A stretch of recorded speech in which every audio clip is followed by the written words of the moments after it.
கல்லீரலுக்கு வந்து ஒரு அற்புதமான மூலிகையா வந்து இது திகழும். கல்லீரலை வந்து பாதுகாக்கிறதுக்கு. ஸோ அப்போ ஃபர்ஸ்ட் இந்த கடுகு ரோஹிணிக்கு நம்ம என்ன பண்ணணும் அப்படின்னா, இந்த கடுகு ரோஹிணி பெண்களுக்கும் நல்ல பலன் தரும்.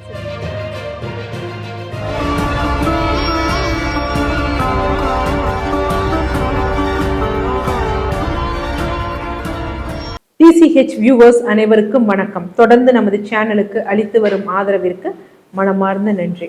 இந்த பதிவில் வந்து பார்த்திங்கன்னா ஒரு அற்புதமான மூலிகையை வந்து பார்க்க போகிறோம்.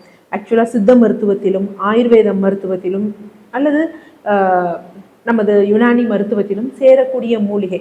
ஆனால் பெருசாக வந்து இப்போ ஒரு கடுக்காயை தெரிஞ்ச அளவுக்கோ நெல்லிக்காயை தெரிஞ்ச அளவுக்கோ இல்லை மற்ற மூலிகையில் தெரிஞ்ச அளவுக்கோ தெரிகிறது கிடையாது. ஆனால் மேஜராக நிறைய மூலிகைகளில் வந்து மருந்துகளில் சேரக்கூடியதான் என்ன அப்படின்னு பார்த்தீங்கன்னா கடுகு ரோஹிணி அப்படின்னா. ஸோ யூஸ்வலாக ஒவ்வொரு மூலிகைக்கும் நம்ம சுவை, தன்மை, வீரியம் அப்படிங்கிறது சொல்லுவோம். அந்த வகையில் இது என்ன அப்படின்னு பார்த்தீங்கன்னா கைப்பு சுவை, வெப்பம், தன்மை, வீரியம் வந்து என்ன அப்படின்னு பார்த்தீங்கன்னா கார்ப்பு, வீரியம் அப்படின்னா. ஸோ கைப்பு சுவையாக இருக்கிறதுனால நார்மலாகவே இது என்ன அப்படின்னு பார்த்தீங்கன்னா கல்லீரலுக்கு வந்து ஒரு அற்புதமான மூலிகையாக வந்து இது திகழும். யூஸ்வலாக வந்து என்ன அப்படின்னு பார்த்தீங்கன்னா மேற்கத்திய நாடுகளில் மில்க் திசில் அப்படின்னு இருக்கும். ஸோ இதை பேஸ் பண்ணி நிறைய சப்ளிமெண்ட்ஸ் கூட இருக்கும். எதுக்கு அப்படின்னு பார்த்தீங்கன்னா கல்லீரலை வந்து பாதுகாக்கிறதுக்கு. ஸோ அதுக்கு ஈக்குவலாக அதையும் விட சிறந்த ஒரு விஷயம் என்ன அப்படின்னு பார்த்தீங்கன்னா இந்த கடுகு ரோஹிணி. ஸோ இந்த கடுகு ரோஹிணியில் நம்ம எதை இது பண்ணுறோம் அப்படின்னு பார்த்தீங்கன்னா இந்த வேர் பகுதியை தான் வந்து நம்ம வந்து மருத்துவ குணத்திற்கு வந்து நம்ம யூஸ் பண்ணுறோம். ஸோ ஃபஸ்ட்டு இந்த கடுகு ரோஹிணி பயங்கர கசப்பு உடையது. அதே மாதிரி இது எடுத்துக்கிட்டாலும் மருத்துவரின் ஆலோசனையின் பேரில் இல்லை குறைந்த அளவில் தான் எடுக்கணும். ரொம்ப அதிக அளவில் வந்து எடுத்தோம் அப்படின்னா அதுவும் என்ன பண்ணும் அப்படின்னு பார்த்தீங்கன்னா நச்சுத்தன்மை, டாக்ஸினாக நமக்கு வந்து இருக்கும். ஸோ அப்போ ஃபஸ்ட்டு இந்த கடுகு ரோஹிணிக்கு நம்ம என்ன பண்ணணும் அப்படின்னா ஆக்சுவலாக ஃபுல் பிளான்ட்டும் கூட யூஸ் பண்ணலாம். நமக்கு ஃபுல் பிளான்ட்டும் அதாவது நாட்டு மருந்து கடைகளில் கடுகு ரோஹிணின்னு தனியாக கிடைக்கும். ஸோ அதை வாங்கியும் நம்ம பவுடர் பண்ணி எடுத்துக்கலாம். இல்லை கடுகு ரோஹிணி செடி எங்களுக்கு பக்கத்தில் இருக்குது அப்படின்னா அந்த செடியை பறிச்சுட்டு நல்லா நிழலில் வந்து உலர்த்திட்டு நல்லா சின்னதாக கட் பண்ணிவிட்டு நம்ம அரைச்சி பவுடர் பண்ணி வந்து வச்சுக்கணும். ஸோ இந்த பவுடர் வந்து என்ன அப்படின்னு பார்த்தீங்கன்னா பல நோய்களுக்கும் நமக்கு என்ன பண்ணணும்னா மருந்தாக வந்து செயல்படும். ஸோ எப்படி யூஸ் பண்ணோம் அப்படின்னு வந்து பார்ப்போம். யூஸ்வலாக இது டோஸ் வந்து எவ்வளோ எடுக்கலாம்னா மினிமம் வந்து ஒரு 260 மில்லிகிராம் எடுக்கலாம். மேக்ஸிமம் 350-400 மில்லிகிராம் இவ்வளோ தான் எடுக்கணும். ஸோ அதை விட மேஜராக போச்சுன்னா 550 மில்லிகிராம், அதுக்கு மேலே எடுக்கக்கூடாது. என்ன காரணம் அப்படின்னா இது நஞ்சு அப்படின்னா இது என்ன சாப்பிட்டோன்னே கிட்னி ஃபெயிலியர் ஆயிருமா அப்படியெல்லாம் கிடையாது.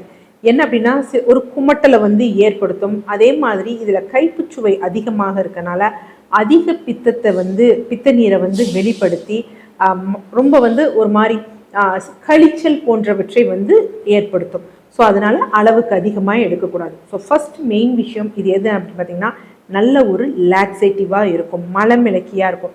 ஸோ நம்ம கான்ஸ்டிபேஷன் இருக்குது அப்படிங்கிறவங்க என்ன பண்ணலாம் அப்படின்னா திரிபலா சூரணத்துடன், ஸோ திரிபலா சூரணம் 1 டீஸ்பூன் அப்படின்னு வச்சுக்கோங்களேன், அதனுடன் இந்த கடுகு ரோஹிணி பவுடர் எவ்வளோ எடுத்துக்கலாம் அப்படின்னா ஒரு 250 கிராம் நல்லா மிக்ஸ் பண்ணி தினமும் இரவு உணவுக்கு பின் நம்ம வந்து என்ன செய்வோம் தொடர்ந்து எடுத்துக்கொண்டு வந்தோம் அப்படின்னா இது நமக்கு நல்ல மலமிளக்கியாக வந்து நமக்கு செயல்படும். ஏன்னா அது கான்ஸ்டிபேஷன் ஒரு லாக்ஸேட்டிவாக இருக்குது.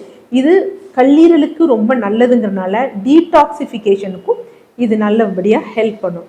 அடுத்து இந்த டீடாக்சிஃபிகேஷன் நஞ்சுக்களை நீக்கக்கூடிய முறைகள் இருக்குது பார்த்தீங்களா.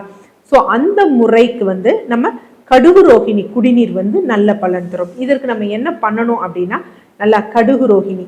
ஸோ யூஸ்வலாக நமக்கு அந்த கடுகு ரோஹிணி ஃபுல்லாக கிடைச்சது அப்படின்னா அதை நல்லா தட்டிக்கணும். எவ்வளோ அப்படின்னு பார்த்தீங்கன்னா ஒரு 3 ஸ்பூன் வந்து தட்டிட்டு அதனுடன் கொஞ்சம் என்ன சேர்க்கணும்னா சீரகம் வந்து சேர்த்துட்டு மண் சட்டியில் போட்டுட்டு நல்லா 3 டம்ளர் தண்ணீர் விட்டு பாயில் பண்ணி கொதிக்க வச்சு அரை டம்ளராக வந்தவுடன் என்ன பண்ணணும்னா வடிகட்டி வந்து எடுக்கணும். இதை எத்தனை நாட்களுக்கு எடுக்கணும் அப்படின்னா 7 நாட்களுக்கு தொடர்ந்து எடுக்கணும். இந்த 7 நாட்களுக்கு அசைவம் அதிகமாக வந்து புளிப்புங்கிறத ரெஸ்ட்ரிக்ட் பண்ணும். உப்பு கொஞ்சமாக சேர்த்துக்கலாம், காரம் போன்றவற்றை ரெஸ்ட்ரிக்ட் பண்ணும். காரம் வேணும் அப்படின்னா மிளகு காரம் போன்றவை நம்ம எடுத்தோம் அப்படின்னா 1 வீக் இதை ஃபாலோ பண்ணால் நல்லா நமக்கு ஒரு டீடாக்சிஃபை. எனக்கு ஃபீவர் வந்தது, நிறைய மெடிசன்ஸ் எடுத்துட்டேன் 1 மந்த்துக்கு முன்னாடி அப்படிங்கிறவங்க இதை ஃபாலோ பண்ணலாம். 1 மந்த் கழிச்சு கொஞ்சம் உடல் தேறின பிறகு. அதுக்கப்புறம் என்ன அப்படின்னு பார்த்தீங்கன்னா, நான் வெளியூர்லாம் போயிட்டு வந்தேன், நிறைய இடத்துக்கு சுற்றிட்டு வந்தேன், வெளியில் ஹோட்டல் சாப்பாடு அதிகமாக சாப்பிட்டேன், வீட்டுக்கு வந்திருக்கேன், அடுத்து என் உடம்பை கொஞ்சம் ரெஃப்ரெஷ் பண்ண நான் டீடாக்சிஃபை பண்ணணும்னா அவங்க வந்து இதை வந்து எடுத்துக்கலாம். அடுத்து இந்த கடுகு ரோஹிணி பெண்களுக்கும் நல்ல பலன் தரும். ஸோ பெண்களுக்கு எப்படி எடுக்கலாம் அப்படின்னா, மாதவிடாய் இர்ரெகுலராக இருக்க, அதாவது சீரா இல்லை PCOS இருக்கக்கூடிய பெண்களுக்கு ஒரு 250 கிராம் இல்லை 300 கிராம் எடுத்துட்டு அதை என்ன பண்ணணும் அப்படின்னு பார்த்தீங்கன்னா, கற்றாழை இருக்குது பார்த்தீங்களா, அந்த கற்றாழை நல்லா வாஷ் பண்ணிட்டு அந்த தண்ணீர், அதாவது வாஷ் பண்ண பிறகு கொஞ்சம் தண்ணி விட்டு நல்லா அரைச்சிக்கணும். அதில் இந்த கடுகு ரோஹிணி வந்து பவுடரை வந்து மிக்ஸ் பண்ணிட்டு, இந்த டோஸில் மிக்ஸ் பண்ணிட்டு தினமும் காலை வெறும் வயிற்றில் எடுக்கணும். ஸோ வெறும் வயிற்றில் எந்த நேரத்தில் வந்து எடுக்கணும் அப்படின்னு வந்து பார்த்தீங்கன்னா, உதிரப்போக்கு எனக்கு அவ்வளோவா இல்லைங்கிறவங்க மாதவிடாயான அந்த முதல் 3 நாட்கள் வந்து எடுக்கலாம். இல்லை எனக்கு உதிரப்போக்கு அதிகமாக இருக்குன்னா அந்த உதிரப்போக்கு இருக்கக்கூடிய காலங்களை தவிர்த்து மற்ற காலங்களில் எடுக்கலாம். எனக்கு பீரியட்ஸ் வந்து இர்ரெகுலராக இருக்குது, PCOS இருக்குங்கிறவங்க தொடர்ந்து அந்த 3 சைக்கிள்ஸ் வர்ற வரைக்கும் என்ன பண்ணலாம் அப்படின்னு பார்த்தீங்கன்னா, இதை வந்து எடுக்கலாம், நல்ல பலன் தரும். அடுத்தது சிறுநீரக கற்களுக்கும் இது நல்ல பலன் தரும். ஸோ சிறுநீரக கற்கள் இருக்கிறவங்க என்ன பண்ணணும்னா, இளநீர், ஸோ இளநீரில் இந்த பவுடர் வந்து ஒரு 350 கிராம் மிக்ஸ் பண்ணி எடுக்கணும். காலை வெறும் வயிற்றில் எடுக்கணும். இல்லை அது மிஸ் பண்ணிட்டீங்க அப்படின்னா, அதாவது மதிய உணவு முடிந்து அந்த இரவு மாலை நேரத்துக்கு முன்னாடி, அதாவது மதியம் ஒரு 12 மணிக்கு நம்ம சாப்பிட்டோம்னா 3:30 மணி வாக்கில் என்ன பண்ணலாம் அப்படின்னா, இந்த கடுகு ரோஹிணி பவுடரை வந்து நம்ம எடுக்கலாம், நல்ல வந்து பலன் தரும். ஸோ இது கொஞ்சம் என்ன அப்படின்னு பார்த்தீங்கன்னா, டாக்ஸிக்காக இருக்கும். அதிக அளவு எடுத்துட்டோம்னா, டாக்ஸிக்குங்கிறது என்னது, கழிச்சில் உண்டு பண்ணுறது, குமட்டல் போன்றவற்றை உண்டு பண்ணும். அதனால குறைந்த அளவு எடுக்கிறது தான் நல்லது. இது இல்லாமல் இருமல் போன்றவை இருக்கிறவங்களும் இந்த குடிநீர் போட்டு குடிக்கலாம். ஸோ ஆனால் மெயின் விஷயம் இது என்னென்னா, இது நல்ல ஒரு டீடாக்சிஃபையிங்.